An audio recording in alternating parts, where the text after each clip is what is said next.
1 रुपया बचा, एक जगह रंडियों का नाच हो रहा था, उसमें रंडी को इनाम दे दिया।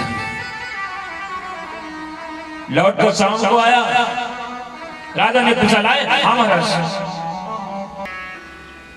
वैश्यों को 1000 रुपया लुटा दोगे, कोई समाज में तुम्हारा प्रतिष्ठा करेगा? भाई बहुत बढ़िया काम किया, बहुत अच्छा काम किया।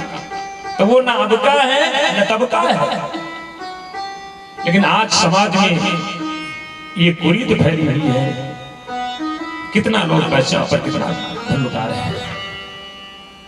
तो कहने का तात्पर्य इनको पैसा चाहिए, पैसे से केवल प्रेम करती हैं।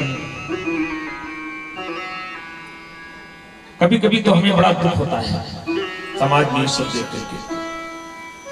हमारी ससुराल है, पास के गांव में मुंडन था, अरे 45,000 रुपए वैश्यों ने इनाम पाया था।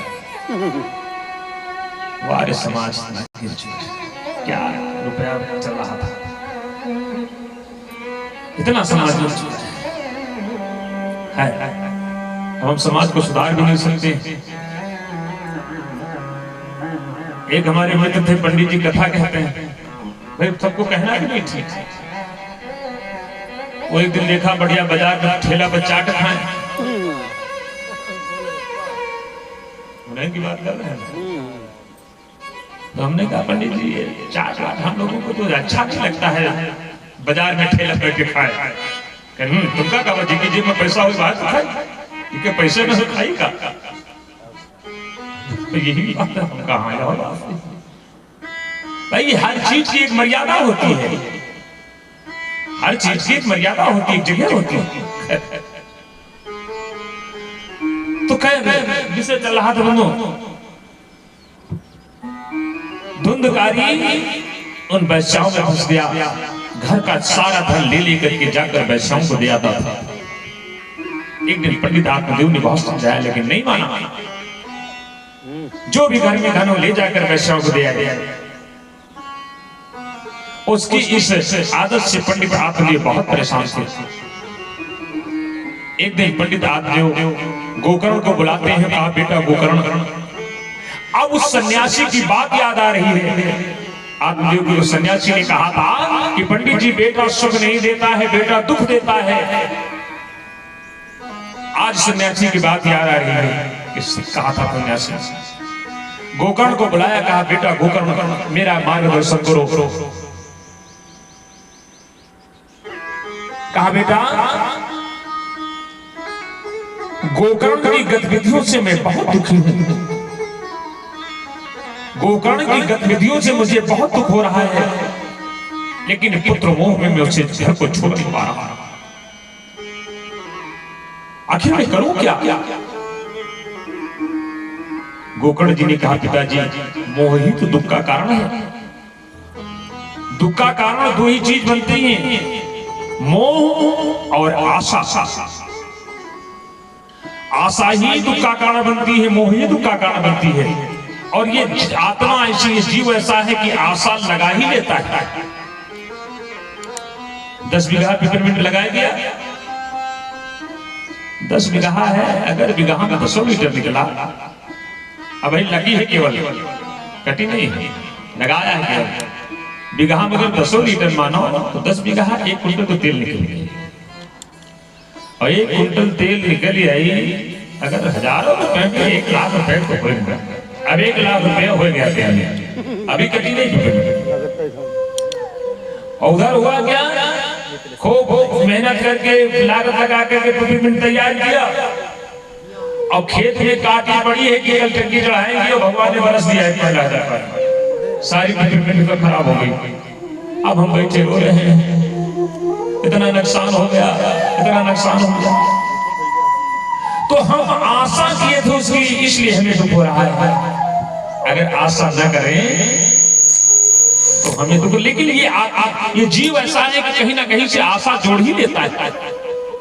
घर में बेटा है, पैदा हुआ, हम आशा कर गए अरे चलो लड़का है हमारे बुढ़ापे का सहारा बनेगा, कमा करके खिलाएगा। और वही बेटा जब सयाना हुआ, वही बेटा जब सयाना हुआ, बहू घर को आ गई, तो किसी ने कहा है कि अम्मा की तबीयत नहीं ठीक है। अम्मा ने कहा बेटा दवाई ले आना, पत्नी ने कहा मिठाई ले आना। अब वो लौटे शाम को तो पत्नी की मिठाई याद रही, अम्मा की दवाई भूल गए। अम्मा ने कहा बेटा दवाई कहीं, अम्मा दवाई वो तो भूल गए। पत्नी की मिठाई याद रही और अम्मा की दवाई भूल गए। तो कहने का तात्पर्य है हम पुत्र से आशा किए हैं और जो आशा पर वो खरा नहीं उतरता तो हमें बड़ा दुख होता है। आशा ही दुख का कारण बनती है। अगर आशा न किया जाए तो हो सकता है इतना दुख, लेकिन आशा जोड़ ही नहीं जाती है, कहीं ना कहीं आशा लग ही जाती है। तो कहा पिताजी ये मोह और आशा ही दुख का कारण है, इसलिए इस मोह को दिमाग से निकाल दो, हटा दो और जाओ भगवान का भजन करो। समझ में आ गया पंडित आपदेव की, समझ में आ गया। गृहस्थी को त्याग दिया और चले गए जंगल को भगवान का भजन करने के लिए। गोकर्ण जी घर को छोड़ करके चले गए तीर्थ यात्रा को। अब घर पर भाई भी चले गए, पिताजी भी चले गए, माँ अकेली बची। एक दिन माँ से कहा लाओ जितना पैसा हो निकालो।